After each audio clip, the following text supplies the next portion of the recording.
The city of Vera was never silent. It lived in the constant hum of hover engines, glowing signs, and crowded streets that never truly slept. Floating cars moved through layered roads, their lights painting soft colors on the glass towers above. Somewhere below this bright surface, far beneath the official districts of the Galactic Coalition, there was a darker part of the city that outsiders rarely saw.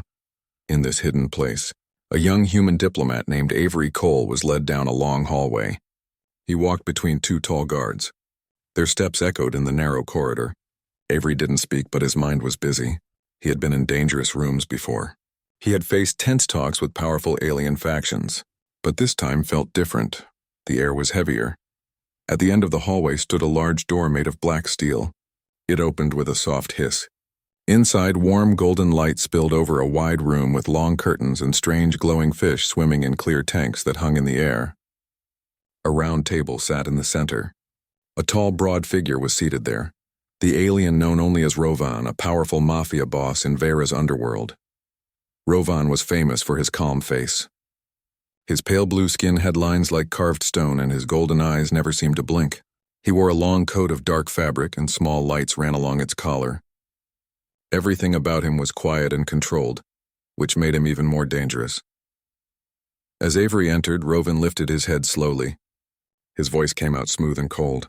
"Sit down," the Mafia boss said coldly. "You're not leaving until you tell me the truth." The guard stepped behind Avery. He felt their eyes on him, but he showed no sign of fear. Instead, he walked calmly to the chair across from Rovan and sat down. His hands rested lightly on the table. The alien leaned forward. "You know why you're here," he said. "The memory core has vanished. My people tracked the last signal to your ship. A human ship. That makes you the only one who can tell me where it is." Avery met Rovan's gaze.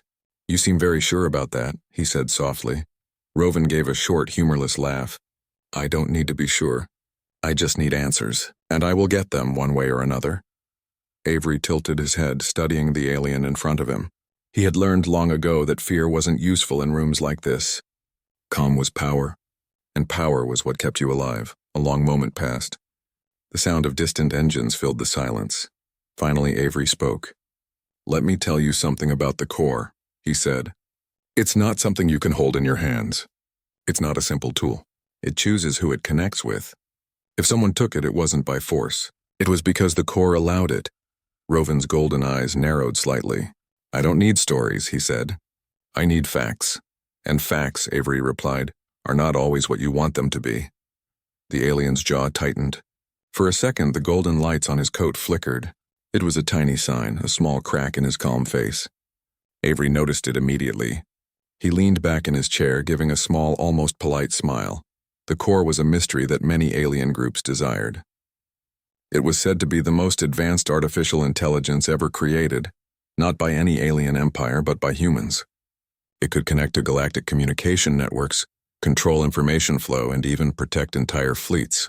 It was the kind of technology that could give anyone absolute power without firing a single shot. Rovan had spent years trying to get it, and now he believed it was in human hands. He placed both of his large hands on the table. "If the core really chooses," he said slowly, "then it must have chosen you." "Maybe," Avery said.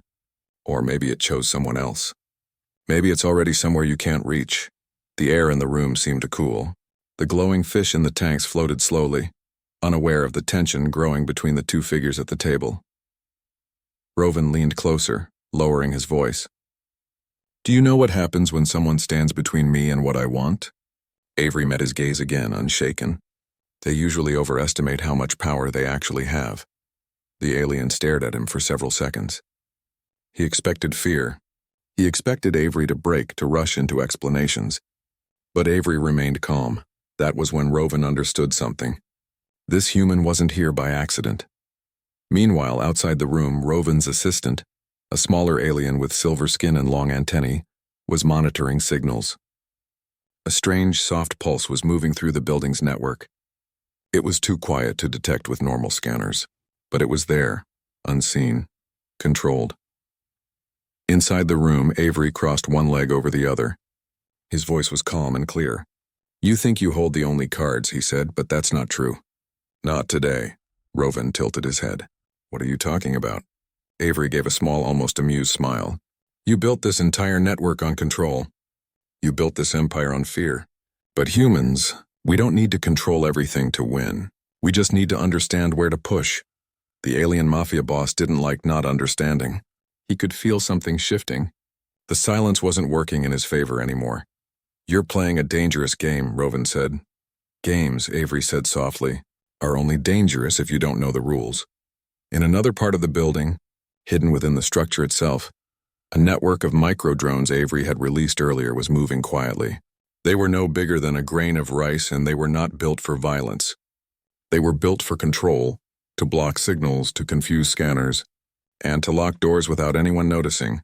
Avery wasn't trapped here. He had made sure Rovan was. Back at the table, Rovan's communicator blinked red. His assistant's voice came through, soft but urgent. Boss, we have something strange. The systems, they're not responding. The locks, the voice cut off. Rovan slowly looked back at Avery. For the first time, there was a small flicker of uncertainty in his eyes. Avery met his gaze, calm as ever. You see, he said, the core isn't just a legend. It's not lost. It's listening. It's learning. And it's already made a choice. The alien leaned back in his chair, trying to keep his calm. You're saying you have it.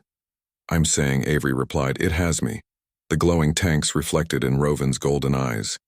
Outside, the city continued its endless hum, unaware of the silent shift happening in one quiet room. The alien boss tapped his fingers slowly on the table. He didn't like this feeling. He was the one who was supposed to hold power. He was the one who was supposed to make others uncomfortable. Yet here he was, and this human, this calm, quiet human, was making him feel like the ground was moving under his feet. For a long time, no one spoke. The hum of the city filled the space. Then Rovan asked softly, "What do you want?" Avery didn't answer right away. He looked around the room, studying the floating tanks, the elegant lights, the polished floor. This was a palace built on fear and secrets, and like all such palaces, it could crumble with a single whisper. "I want balance," Avery said finally. "And I want you to stop chasing something you can't control." Rovan gave a short, cold laugh. "Do you really think I'll just give up?" "No," Avery said. "But I think you'll start to understand that trying to control everything might cost you more than you realize." Rovan leaned back in his chair. For the first time, he was quiet, not because he wanted to scare someone, but because he was truly thinking. This human wasn't threatening him. Avery didn't have an army or a weapon in his hand. But somehow the air in the room had changed. The invisible weight of control had shifted. It was subtle, but it was real. As the last minutes of their silent standoff stretched on, Avery finally stood. Immediately the guards moved forward, but Avery only raised one hand slowly, and the entire door behind them locked with a quiet click. He didn't shout. He didn't run. He simply smiled and said, "I think this conversation is just beginning." Rovan didn't stop him. He couldn't. Outside, the night air of Vera felt cooler. Above, the flying cars moved like rivers of light, endless and calm. Avery walked down the street with quiet steps. Behind him, deep inside that golden room, the Mafia boss sat at the table, not angry but thoughtful. He had wanted to make the human speak the truth, but instead the truth had spoken for itself.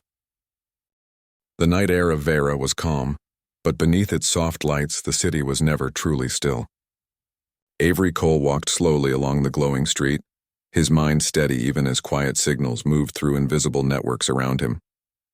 The memory core inside him was not a machine he carried. It was something that had become part of him.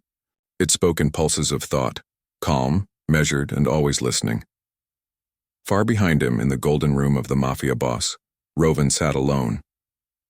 His golden eyes stared at the door Avery had just walked through. The silence in the room felt different now. It wasn't his silence anymore. His assistant entered carefully, unsure of what to say. "Boss," the assistant whispered. "The systems, they are still locked." Rovan didn't answer. He tapped his fingers on the table softly. He had spent years being the one who controlled others. But tonight someone had walked into his world and walked out with the power still in his hands. Finally, Rovan stood. "Bring me the council," he said quietly. "We're not finished with him yet." The signal spreads Avery walked through the lower district, blending into the soft crowd. He wore a simple jacket and carried no visible device, but his presence made the nearby digital boards flicker for a moment. The core inside him was expanding its reach, not to harm anyone but to protect itself. The memory core wasn't just a tool. It was like a mind. It saw patterns, moved silently, and found paths where none seemed to exist. Avery had learned to live with its quiet voice. It never shouted. It simply guided. "They will come again," the core said softly inside his thoughts. "I know," Avery answered silently. He didn't need to run. He didn't need to hide. Humans had learned long ago that strength wasn't only found in armies or weapons. Sometimes strength lived in patience and clever moves. The Council of Shadows far above the city's glowing streets in a tall black tower, the alien Mafia council gathered. They were a mix of species, long arms, shining scales, glowing eyes. All of them had built their power through careful control of the underworld. Rovan stood at the center of the wide table. "The core is real," he said in a calm but steady tone, "and it has chosen a human." The others looked at each other. Some didn't believe him. Some were afraid. Others wanted to take it for themselves. A tall alien with silver horns leaned forward. "Then we take it from him." Rovan's jaw tightened slightly. He had already tried to push the human with words and pressure, and it hadn't worked. Something told him that force would not work either. "He walked into my room without a single guard," Rovan said slowly, "and he walked out with all the power still on his side. If we chase him the wrong way, the core will vanish forever." The council fell silent. They knew the core could control networks, block signals, and move without being seen. If it disappeared again, it might never be found. Rovan looked at the council and said, "We will not use fear. We will use understanding." Avery's quiet preparation. Avery reached an old building near the city's edge. It didn't look like much, just a plain structure with faded signs. But inside, he had built a small base. It wasn't full of weapons or machines. It was filled with data, records, hidden maps, and quiet connections built carefully over years. He sat at a round table and placed both hands flat on its surface. A soft light glowed under his palms as the core connected with hidden circuits in the room. "Are you ready?" the core asked inside his thoughts. "Not yet," Avery replied, "but I will be." He wasn't planning to fight anyone. He was planning something else entirely, to make them see. He had learned something about the alien underworld. They respected only what they could not control, and the best way to win against them was not to destroy them, but to change the game. The first move hours passed. The city grew quieter as night deepened. High above, Rovan's air car moved through the sky toward the edge of the city. He sat inside silent. He was not a creature who liked to lose, but something about Avery had made him curious. The core had changed the rules. The car landed on a narrow platform outside Avery's old building. Two quiet figures followed behind Rovan. They entered without resistance. The doors opened for them as if someone had been expecting them. Inside, Avery sat calmly at the table. He didn't stand when Rovan entered. He didn't even look surprised. "I thought you might come," Avery said softly. Rovan stepped forward. "You didn't try to hide." "No," Avery replied. "Why would I?" Two different kinds of power. The two figures faced each other again, but this time something was different. There were no guards pressing close. There was no cold threat in Rovan's voice. "You could have disappeared," Rovan said slowly. "The core could have taken you anywhere." "I don't want to disappear," Avery said. "I want you to listen." Rovan raised an eyebrow. "Listen?"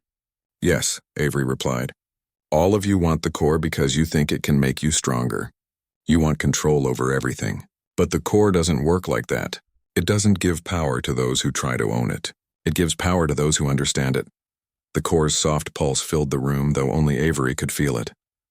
"I am not your enemy," Avery continued. "But if you keep chasing me like a prize, you'll lose everything." The hidden message. Rovan watched Avery carefully. The human's voice was calm, steady, almost too quiet, yet every word felt like it carried weight. "Why would the core choose you?" Rovan asked finally. "Because I didn't try to force it," Avery said. "I listened." He tapped the table gently. The walls around them began to light up, showing soft moving shapes, projections from the core. Maps, signals, data lines, quiet patterns moving like rivers. "These," Avery explained, "are not weapons. They are connections. The core can build something bigger than your empire, It can unite networks. It can make everything flow in harmony. But if anyone tries to control it alone, it shuts down. It disappears. Rovin's golden eyes followed the glowing lines. For the first time, he was not thinking like a boss. He was thinking like someone who had just seen something too big to hold. The test. "Why tell me this?" Rovin asked quietly. "Because," Avery said, "the core doesn't belong to me either. It belongs to something bigger. And if your council stops chasing it like a treasure, it might help all of us." Rovin stayed silent. He didn't trust easily, but deep down, something inside him understood. Power wasn't always about owning. Sometimes it was about standing close enough to see its shape. Then Avery said something that surprised him even more. "I want you to be part of it." Rovin blinked slowly. "You're offering me a seat at the table." "I'm offering you a choice," Avery said. "Control or cooperation? One of them will break everything. The other might change the galaxy." The turning point. The room went quiet. Rovin walked slowly around the table, studying the glowing projections. The core didn't react to his presence like it might have with someone trying to seize it. It simply kept moving, patient, steady, endless. He finally looked at Avery. "You're very strange," he said softly. "Humans always are." Avery gave a small, quiet smile. "That's what makes us different. You built an empire on fear. We built something else. The belief that we can adapt to anything." For a long moment, Rovin said nothing. Then finally he pulled out a small round device from his coat and placed it on the table. The lights around it flickered softly. It was his key to the underworld network. "I can open the doors," Rovin said carefully. "But if this goes wrong, everything will turn against you." "I know," Avery said calmly. "And I trust you won't let it." The wave begins together. Avery and Rovin watched as the core reached out. It connected softly to the round device, but instead of taking control, it shared. For the first time in the city's underworld, power didn't flow into one hand. It spread like light through water. Above the city, quiet signals touched hundreds of smaller nodes. Lights flickered. Networks shifted. Information began to breathe instead of being locked away. It was subtle, but it was enough. In a distant tower, the alien council saw the new light flow through their systems, but instead of shutting them out, the core opened doors. It didn't demand loyalty. It invited understanding. Rovin stood beside Avery and watched the soft lights grow brighter. "I thought the core would make me the most powerful being in this city," he said slowly. "It still can," Avery replied. "Just not in the way you expected." Rovin took a slow breath. For years he had believed that power only came from control. But tonight a human had shown him another path, the core's choice. The core's voice echoed softly in Avery's thoughts. "The path is open." Avery looked at Rovin. "This is only the beginning. The core doesn't follow anyone, but it will work with those who learn." Rovin nodded slowly. "Then we learn." The new order by morning, the city of Vera was still glowing, but something unseen had changed. The hidden networks that once belonged only to the Mafia were now connected to something bigger. No one controlled the core. Instead, it moved between groups like a silent guide. Avery walked down the same street he had the night before. He looked calm, almost ordinary. People around him had no idea how close the city had been to losing everything, but that was the way Avery liked it. Power didn't need to be loud, it only needed to be smart.